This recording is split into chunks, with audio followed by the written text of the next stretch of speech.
Over 200 million miles away from Earth, OSIRIS-REx is preparing for NASA's most ambitious sample return since the Apollo program. After months of detailed analysis of Bennu's terrain, the team selected the Nightingale crater as the sample site for the mission. OSIRIS-REx will need to carefully dodge rocky hazards as it descends to a space no larger than a few parking spots. This spacecraft has mapped the terrain in high resolution, capturing a stunning catalog of images across Bennu's rough surface.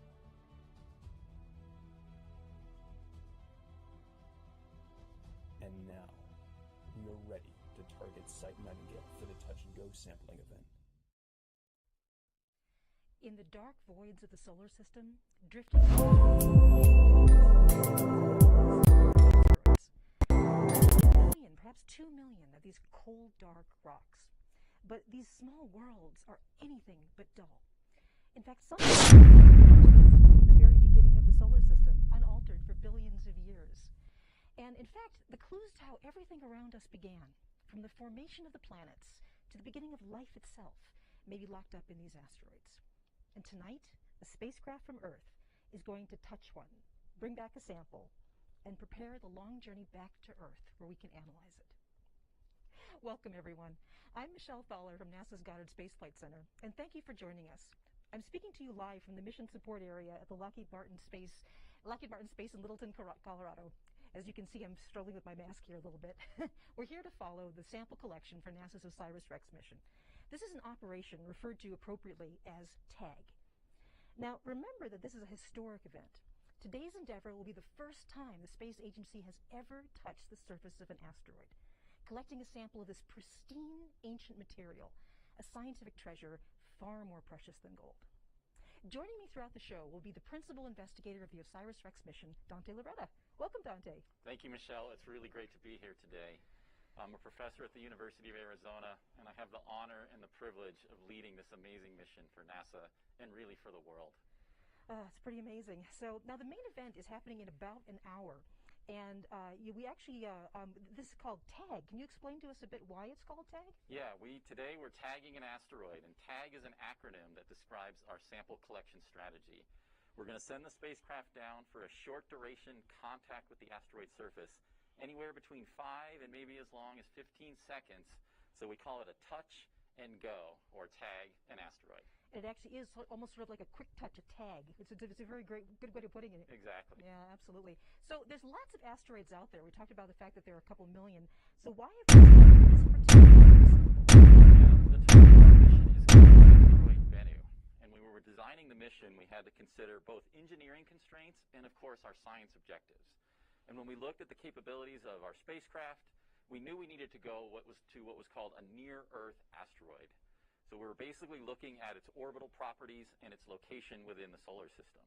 We needed an object whose orbit was pretty similar to the Earth so that we could launch off of our planet, rendezvous and spend some time at the asteroid, and then leave and bring this precious scientific cargo back to Earth. Absolutely. And then from the science perspective, we're really answering some fundamental questions. Why are we here? Why is Earth a habitable planet?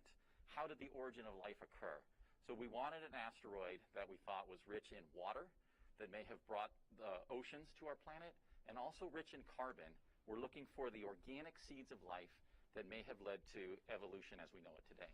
And this is really an amazing point, our connection to these asteroids. So what you're saying is that some of the organic compounds in my body, some of the water in my body right now, may originally have come from asteroids. Almost certainly. The Earth was accreted from these asteroids. Bennu is a remnant that survived that process, but it's the geologic history of our solar system that's locked inside this body. Absolutely. Now, there are many other asteroids like Bennu in the solar system, and of course there are some that are even larger. Over the last decades, we believe we have found nearly all of the potentially dangerous ones. Oh, we'll pause. OREX Natural Feature Tracking System has resumed processing. Position uncertainty is 1.6 meters. Excellent. So getting back to my point, we know there are others out there that we have not yet detected.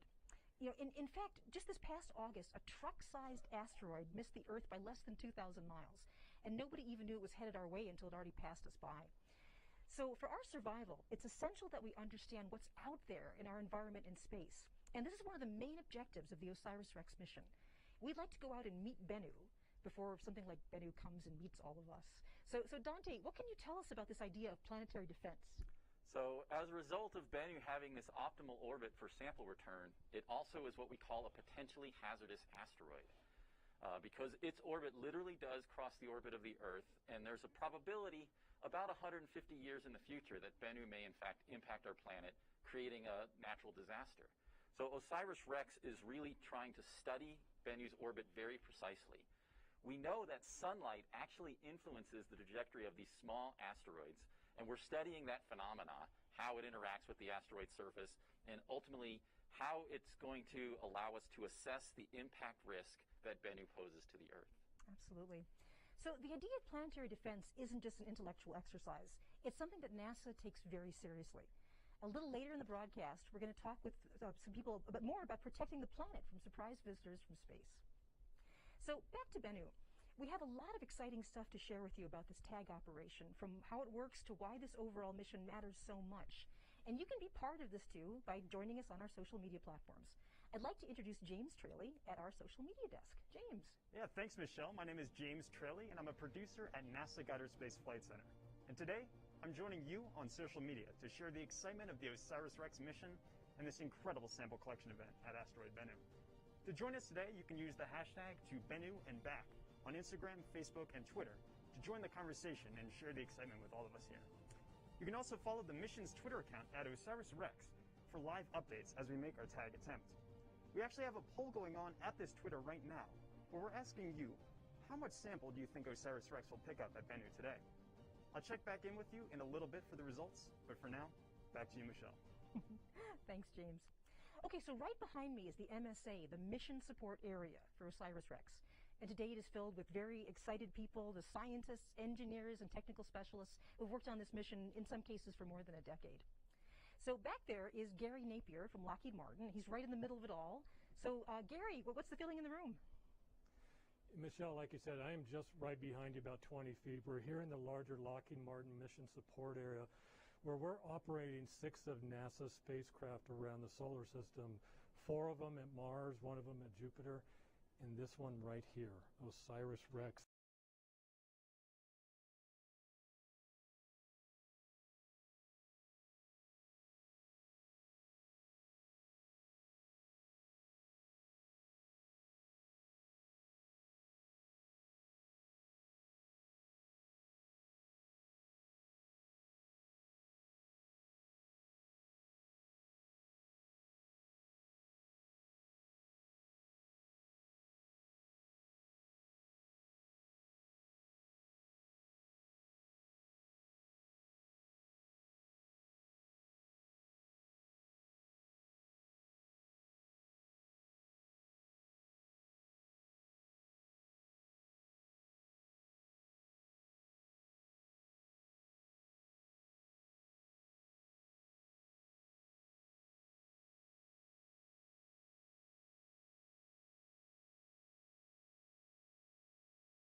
Actually flying OSIRIS-REx. So it's important to understand that the spacecraft is actually literally on the other side of the solar system, over 200 million miles away from the Earth. So any signal that we were to transmit here would take over 18.5 minutes to reach the spacecraft. So when we get these signals back, we're actually seeing things that happened in the past at the asteroid. As a result, we have to have a very smart spacecraft. It has to make its own guidance calculations and make its own decisions. And in fact, instead of getting high data back, we're only getting a very low data rate, what we call breadcrumbs, just key pieces of information from the spacecraft that tell us when key events have taken place in the tag sequence. OREX has processed its next image. In the tag sequence. Position uncertainty is 0.9 meters. Next image. Position uncertainty. So that's an example of the kind of information that we're getting back from the spacecraft. It's got its onboard. So that's an example of the kind of information that we're getting back from today. Absolutely, yeah. All right, so I guess after that we are dealing with, actually the tag event itself. But I understand that we're not going to be able to see images tonight in real time. That we have to wait a while. Why is that? The images take a lot of data to bring back to the bring back from the spacecraft to the Earth. And since we're on that low data rate, what we're using today is this real-time simulation that we've put together. So what we're seeing here, and we'll be referring to this throughout the broadcast tonight, This isn't any kind of real information from outer space. This is what we expect the spacecraft to be doing. So it'll let us know when key events are programmed to take place on the spacecraft and to be received back on Earth. There may be some lags in communication, but this is going to really help us visualize what's actually happening at Asteroid Bennu. So when will we expect those first images? So everything's going to play out at this very low data rate through most of the broadcast today, and then the spacecraft has to back away from the asteroid surface, it has to cool off, it has to get back on its solar arrays, and then it's going to turn that high-gain antenna to the Earth this evening, and we expect images to be coming in overnight, and we hope to have some great information for everybody by tomorrow. I'm really looking forward to those images. People around the world are. So at this point, the spacecraft has left its home orbit and it's on its way to the sample site. And every minute now, we're drawing near to that moment when OSIRIS-REx touches the surface of Bennu. So while we're waiting, let's check in with James at our social media desk. Yeah, thanks, Michelle. So a few days ago, we actually hosted a Reddit AMA with a few of our scientists and got a lot of fantastic questions. We wanted to recap a couple of them for you right now. So our first question asks, how is it possible to map such a tiny speckle in the sky? Do you have any detailed images that you can share? Do you really see the landing site, or is it all based on measurements of some weird properties and calculations? So yes, our first observation of Bennu actually came from right here on Earth, from the Arecibo Observatory in Puerto Rico. This huge radio telescope gave us a basic understanding of the rough shape of Bennu, this kind of strange top-like shape that you see right here. As OSIRIS-REx was actually out in space and began making its approach closer and closer to the asteroid, it used its suite of onboard camera instruments to actually image the surface in increasing detail. Bennu grew in detail from just a few tiny pixels on our screen to this super high-resolution world that you see right here, littered with giant, rugged boulders. Another question from Reddit is asking us, let's see here, as it loads in, yes. So, would it have been feasible to have a robotic arm pick up a rock? Would a single rock have been better than 100 tiny grains of sand or ice? So, the team had originally designed OSIRIS-REx to sample on a nice, flat, sandy-like surface. But as you just saw, Bennu is not at all like that. It's super rugged and filled with giant boulders. So the team had to work with what we had designed for, which was that flat, sandy surface. If we were to try to sample on a rock, that actually presents a number of challenges of its own. For example, if we were to pick up a rock, it might actually just crumble away, and we wouldn't actually get a sample out of it. Also, some of these rocks might actually be a bit too stuck to the surface. And if we were to try to pry those loose, they might not actually budge, and we wouldn't actually even get a sample. So, these are all things that the team has to consider when designing something that's going to be operating millions upon millions of miles away from us here on Earth. So for now, back to you, Michelle. Thanks, James. We'll be back to you more for later. Okay, now, I have been a Star Wars fan nearly all my life, and in one movie, Darth Vader said, rather famously, that asteroids do not concern me. But that is certainly not true for us this evening. We are all about asteroids here at the Mission Support Area in Littleton, Colorado. And we are bringing you live coverage of our attempt to collect a sample from the asteroid Bennu. Now, OSIRIS-REx is a one-of-a-kind spacecraft with an extraordinary team of engineers and scientists charting unexplored places. It was launched on September 8th, 2016. The vehicle has traveled over 2.2 billion miles on a complex route to reach Bennu. It's scheduled to deliver its precious cargo back to Earth in 2023. So now let's take a closer look at OSIRIS-REx. Over 200 million miles away from Earth, NASA's OSIRIS-REx spacecraft is preparing for an ambitious sample collection attempt at Asteroid Bennu. Before it makes its approach to the rocky surface, let's take a look back at some of the incredible firsts for this mission, which almost seem like something out of a Hollywood movie. This is the first asteroid sample return mission for NASA, and it could be the largest return from space since the Apollo astronauts brought moon samples back to Earth. While getting set to grab a sample, OSIRIS-REx has set not one, but 2 Guinness World Records. Its first for the smallest ever body orbited, and its second for the closest orbit of a spacecraft. This tight orbit has brought the spacecraft so close to Bennu that OSIRIS-REx's onboard cameras and laser altimeter have been able to image and characterize the asteroid's surface and shape better than Earth, our own moon, or any other celestial body. OSIRIS-REx has imaged Bennu down to 5 cm per pixel resolution, providing us with an unprecedented view into this rocky and boulder-filled world. With 28 onboard thrusters, OSIRIS-REx is one of the most maneuverable spacecrafts. This allows it to carefully and precisely descend to a spot on Bennu that is no larger than a few parking spaces. There have certainly been some unexpected twists along the way. However, OSIRIS-REx has capitalized on these moments. Right after arriving at the asteroid, OSIRIS-REx imaged rocky ejecta that has been bursting off Bennu. This is the first time we have been able to observe the entire life cycle of a natural satellite ejecting off an object, entering into orbit, and returning back to the surface. Because of Bennu's extremely rocky surface, the team needed to adapt the spacecraft's navigation method to an optical approach known as natural feature tracking, or NFT. This is the first time this approach has been used in space, and it will allow OSIRIS-REx to steer itself down to collect a sample from Bennu. And now, OSIRIS-REx is looking to set another first for NASA. Successfully collect a sample of an asteroid and deliver it to Earth by 2023.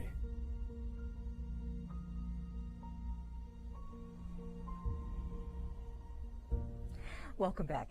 If you're just joining us, I'm Michelle Fowler from NASA's Goddard Space Flight Center, and with me is Dante Loretta from the University of Arizona. And you are here with us on a historic evening. It will be NASA's first sample return from an asteroid, the attempt to actually sample the asteroid Bennu.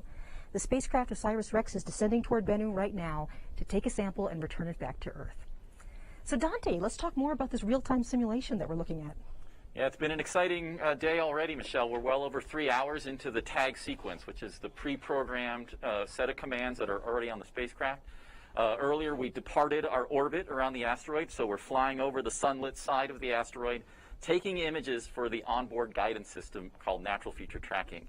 A couple other key events that have taken place already is the spacecraft has deployed its robotic TAGSAM sampling arm, so the arm is ready, in position to collect that sample. And we've turned on and started collecting science data from one of our science instruments, the Otis thermal emission spectrometer. The spacecraft has already moved into its second natural feature tracking attitude and is getting onboard positional updates as we speak.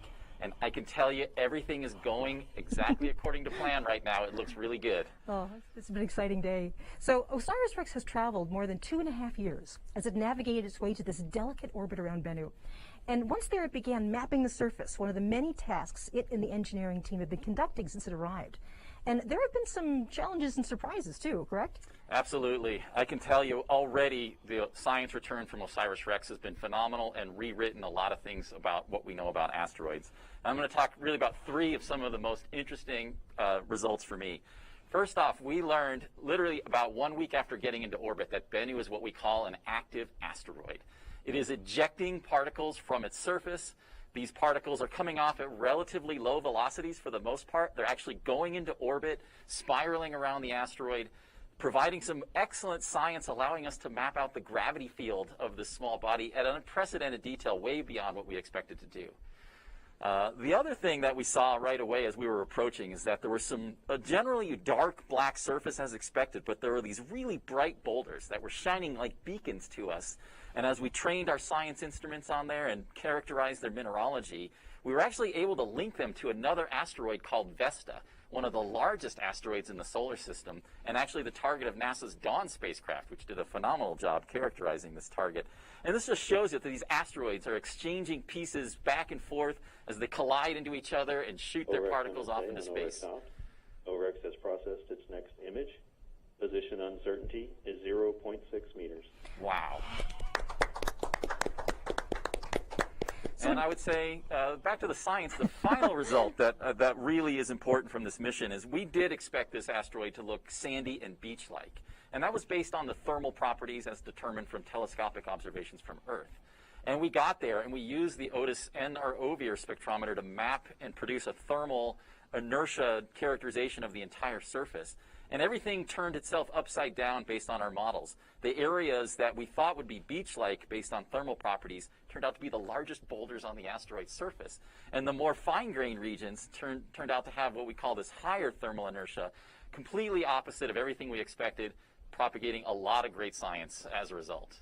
So when you mentioned that there are these bright rocks from Vesta, does that means that Bennu was once in the asteroid belt between Mars and Jupiter? That's right. Bennu is currently a near-Earth asteroid, but it's a recent wanderer into the inner solar system. We actually think it's fragments of a much larger asteroid that was catastrophically disrupted maybe 1 billion years ago.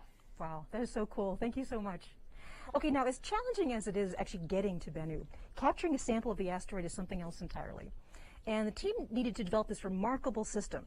The OSIRIS-REx mission has been in development for almost 20 years, with the engineers and scientists developing new technologies and strategies to accomplish something that's honestly never been done before.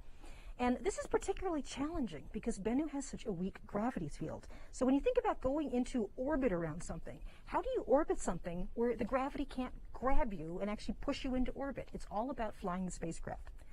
It's also very difficult to take a sample in a very low gravity environment. So thankfully, we have the mastermind behind the device that's going to take the sample tonight, Lockheed Martin's Bo Bierhaus. Welcome, Bo. Thank you, Michelle. It's great to be here. Okay, so let's talk a bit about why working in this low gravity environment makes it tough to get a sample, because you might think sort of at first you could just take like a robotic claw or a robotic arm and scoop something up, but that's not going to work in these conditions. That's exactly right. The microgravity of Bennu provides a challenge of sampling that we don't normally face on Earth. You can imagine trying to use a shovel or a scoop on Earth, and the ground pushes against you, but the gravity keeps you on the ground. On Bennu, the surface gravity is thousands of times lower than on Earth, so if you pushed a shovel or a scoop into the ground, you'd push yourself right off the surface. So we had to come up with a technique that worked with this very low gravity. We also had the challenge of uncertainty of the mechanical properties of the surface. And both of those things made landing a challenge. We wouldn't know how to grapple particularly well in this material. So we had to come up with a technique that worked in the microgravity environment and that could work in this tag architecture, this touch-and-go architecture of just a few seconds long. Now, I understand you have brought some models with you, both of the spacecraft and of the instrument that will be taking the sample. So show us what you've got here. That's exactly right. So this is a scale model of the spacecraft. The arm is extended in the sampling position. Partway down the arm, you can see 3 gas bottles. We'll use one of them today. This has high-pressure nitrogen gas, which passes down the arm into the TAGSAM head itself. And here I have actually a full-scale TAGSAM. It's actually a device that we used for collection testing on Earth. The gas comes down. I don't have the tubing here to show you, but the gas comes down to the center of the TAGSAM, is split into 2, and passes underneath the head. There is now a high-pressure bubble of gas underneath the head that is mobilizing material, much like wind blows dirt on a dusty day on the Earth. And we're surrounded by the vacuum of space. So the gas there's a high-pressure gas underneath TAGSAM, and it will escape into the low-pressure environment of the vacuum of space surrounding it. And it does so through this screen around the entire perimeter of the TAGSAM head itself. But while the gas can escape, the screen traps the material safely inside. It's one of these sort of brilliant things about engineering for space is to have things that are really, really rigorously built and they can't break easily. And so there aren't even any moving parts here, and you're using the vacuum of space itself to provide the pressure to collect the sample. That's exactly right. When we were first designing this device many years ago, we were thinking we wanted to keep it as simple and as robust and as foolproof as possible. We didn't want any mechanisms, we didn't want any electrical devices. The entire collection is driven by the dynamics of the gas itself. So once the gas is released from the bottle and travels down the arm, the gas does all the work. That's so cool. So what size particles are we talking about collecting here? Well, TAGSAM is designed to collect 2-centimeter particles, and I have some examples here to show you. So this is a 2-centimeter sphere. It's about the same diameter as a nickel. But of course, most geologic materials aren't actually perfect spheres. Most geologic materials are irregularly shaped. OREX has processed its next image.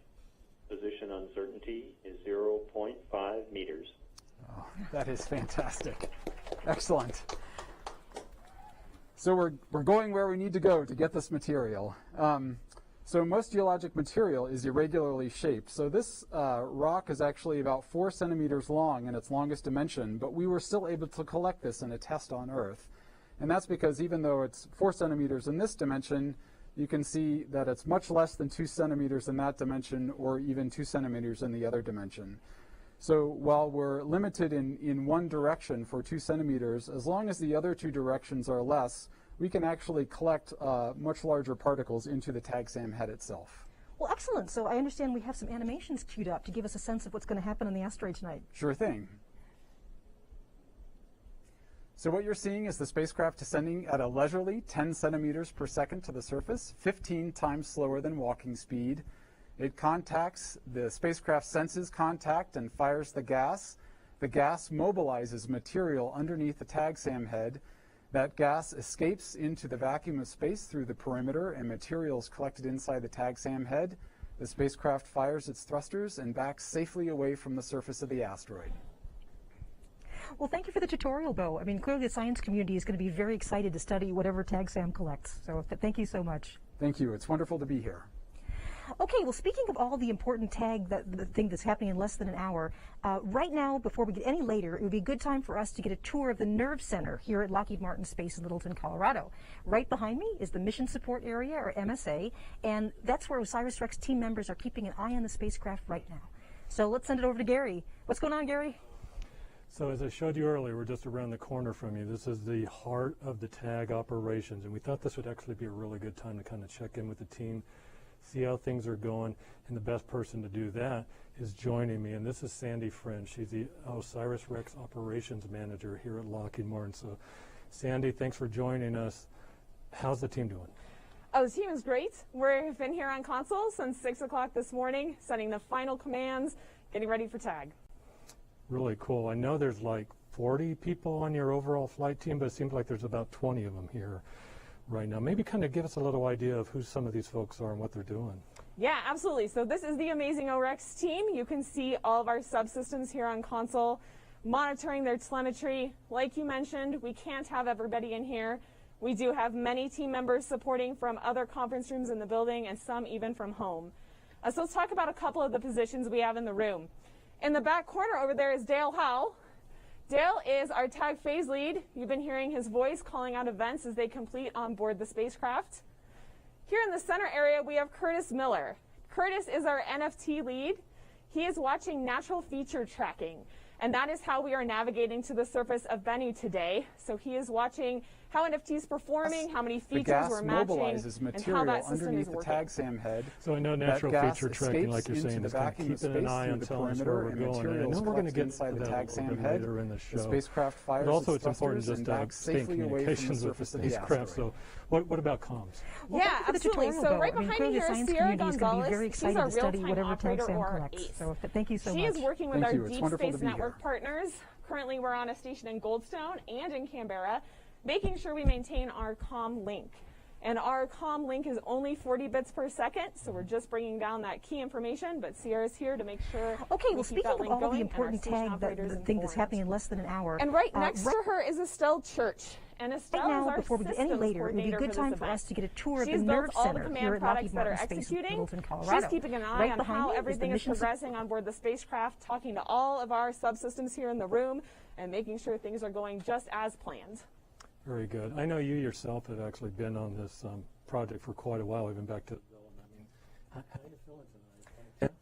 No, actually, I'm excited. I feel like we've done everything we can to make this successful, and I've been on this mission for 7 years, so I've watched it go from a spacecraft on paper to being built in our high bay to launch and everything here. And yeah, I'm excited. My kids were excited this morning, and we are ready.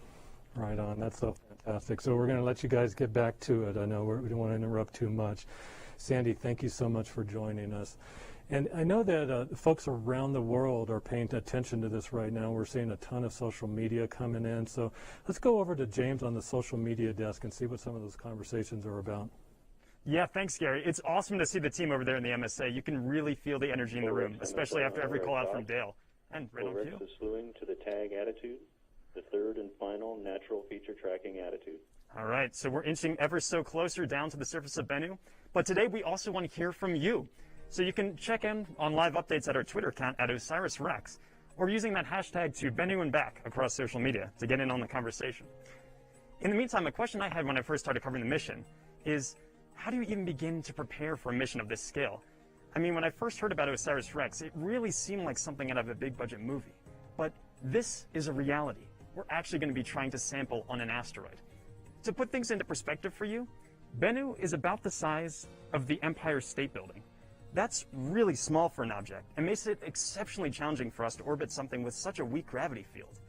And that sample site we're going for today, Nightingale, it's just a few meters in width, which is about the size of a few parking spaces. So just take a step back for a second and put yourself in the shoes of some of those engineers on this mission. And imagine trying to park a spacecraft on an asteroid 200 million miles away in a space no larger than a few parking spots. As if parallel parking on an asteroid isn't hard enough, imagine also trying to dodge hazards like rocky boulders and all kinds of things as you're making your descent down to collect a sample. And on top of that, the team has actually programmed the spacecraft to steer itself down to the surface. It's truly incredible, this mission, and all the foresight that went into it. It really blows my mind. We actually have a couple questions coming in from Twitter, and a lot of people are actually asking about our fuel usage for the mission. This one question is asking, how does the craft have enough fuel to return back to Earth from the asteroid? So we're looking to bring that sample back in 2023, and OSIRIS-REx's thrusters are actually powered by hydrazine, which is stored in a container on the spacecraft. We're tapping into a little bit of that fuel today, on the order of maybe tens of grams, not a lot, because as you remember, Bennu has this microgravity environment, and it just requires a little bit of thrust to kick us in the right direction to collect the sample. That return trip back to Earth, that's a bit of a different story. We're going to be using a lot more fuel for that. But don't worry, the team has thought way ahead and has packed more than enough fuel to get us back here safely in 2023. But there's a lot more to come, and I'll check back in with you in just a minute. Back to you, Michelle. Thank you, James. Okay, so let's take a quick look at the simulation to see where we are. As you notice with the simulation, the spacecraft has its arm extended now and is on a slow path toward the surface. So as we get closer to the moment of contact, the drama starts to happen in slow motion. And this is to maximize precision and minimize unintentional surprises. So, speaking of surprises, there is one big aspect of the OSIRIS-REx mission that's all about preparing for the unexpected. And joining us to discuss this is NASA Planetary Science Division Director, Lori Glaze. Now, Lori, you have kind of a dramatic specialty and a responsibility that comes with your position at NASA. You actually worry about things like planetary protection. Yes. Planetary protection or planetary defense is sometimes Planetary what defense, we call it, that's is right. defending our planet from potential impacts. And Bennu is in a special class, and I think Dante spoke about this a little earlier, that Bennu is actually a near-Earth object, or a NEO. And a NEO, or near-Earth object, is an asteroid or a comet that orbits the sun, much like our planets do. But they're slightly unusual. OREX has reached the third and final natural feature tracking attitude. The spacecraft will hold this fixed attitude until tag. Excellent. Great news. So back to NEOs. Yes. So NEOs are somewhat unusual in that their orbits bring them within the vicinity of Earth's orbit. The technical definition of a NEO is something that comes within about 30 million miles of Earth's orbit. And asteroids actually come close to the Earth all the time. 1 or 2 per week actually pass in between the Earth and the Moon. But most of those are really small and not dangerous. But asteroids of a much bigger size that could actually do damage to the Earth's surface if they were to impact, they can pass by Earth closer than the Moon about once per month. And that's why it's really important for us to find them as early as possible so we can track their orbits, study their characteristics, and if necessary, we can mitigate a potential future impact threat. And that's where a mission that we're building now called the Double Asteroid Redirection Test, that's where DART comes in. And DART is going to launch in next summer, 2021, and it's going to test something we call the kinetic impactor technique. That could be used one day to help us mitigate a future potential impact threat by bumping an asteroid ever so slightly that's on a collision course with our planet into a slightly different orbit so it misses Earth. Just a little bit is all you need. Just a tiny bit. So, I mean, that is really exciting. Now, I also understand that not all of the asteroids in the solar system are the same. There are different sorts, and NASA has some upcoming missions to study these different kinds of asteroids. So tell us a bit more about that, please. Absolutely. Yeah, we know that the majority of our asteroids are found in the main asteroid belt between Mars and Jupiter. And in fact, we have a mission that's going to launch in 2022. It's called Psyche. It's going to visit one of the biggest asteroids in the asteroid belt that's actually called 16 Psyche. And this mission is going to arrive in early 2026 and help us better understand if this asteroid is potentially actually the core of a planet-sized object. We also have other types of asteroids called Trojans that are clustered in 2 groups that lead and trail in Jupiter's orbit due to a balancing act of the pull of both Jupiter's and the Sun's gravity on them. NASA has a mission to those Trojan asteroids called Lucy. It's going to launch next fall, about a year from now, and it's going to go visit several of these Trojan asteroids.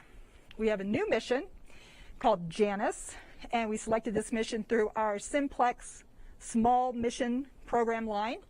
This mission is going to send actually 2 small spacecraft, very small spacecraft, to 2 binary asteroid systems and help us understand what it is that makes these binary asteroid systems different from one another. And so studying this full breadth of these diverse small worlds will continue to help us fill up the knowledge gaps of how our solar system actually formed and evolved over time. So it seems with all these missions coming up, we're sort of in a golden age of asteroid exploration. But then there's this other aspect of the OSIRIS-REx mission, which is the sample return. And it turns out that we're also beginning this golden age of sample return to it, and not just to asteroids. You're absolutely right. And we're really excited about all of these samples because they're so precious and there's so much science we can do with them. In addition to OSIRIS-REx, we're also partnering with the Japanese Space Agency on their mission called Hayabusa 2, which is actually already on its way back, bringing a sample from Ryugu. They're going to be coming back to Earth in December. We're also partnering with Japanese Space Agency on another mission of theirs that's going to return a sample from Phobos, which is one of the 2 moons of Mars. And then finally, at the end of this decade, we're going to send a mission to Mars to retrieve the samples that are collected by the Perseverance rover, which is really truly our first astrobiology mission from NASA. And it's focused on looking for finding potential life, ancient life, on Mars. So sample of return is really important because it allows us to study these pristine samples back here on Earth. We can then take advantage of our room-sized laboratories. All of this. OREX ops. OREX has begun moving the solar arrays to the Y-wing configuration to avoid possible contact with the surface during tag. Great news, moving right along. So when we bring the samples back, this allows us to use all of the laboratory capabilities